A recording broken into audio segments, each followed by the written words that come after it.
Children, in the last class we have studied about transpiration, the factors affecting the rate of transpiration and the importance of transpiration. In this class we will study about a new topic, that is translocation of food. Now, what is translocation of food? It is the transport of food from one part of the plant to another part. The food prepared in the leaves is translocated to different parts of the plant by the phloem. The sieve tubes of phloem are placed one above the other to form long tubes through which food is transported. Food moves in both upward and downward direction, unlike water, which moves in the xylem only in the upward direction. You can demonstrate the process of translocation with the help of an activity. For this we need a potted plant with thick stem, a blade. We take the plant with the thick stem, remove the outer parts of the stem, which consists of the phloem tissue, with the help of the scalpel or the blade.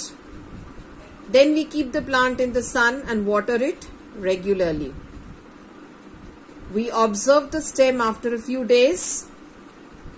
We see that the stem swells up in the upper portion due to the accumulation of the food materials, as the removal of the phloem tissues block the downward movement of the food. So from this experiment we conclude that translocation of food takes place through the phloem. Nutrients required by the plants are divided into two categories. Macronutrients are the major elements which are required by the plants in large quantity, like your carbon, hydrogen, oxygen, nitrogen, phosphorus, potassium, magnesium and calcium.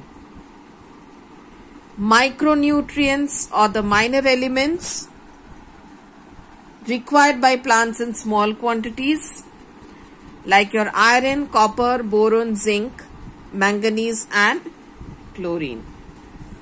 Next, you can go through this chart which is given on page 12. It includes all the macronutrients and the micronutrients.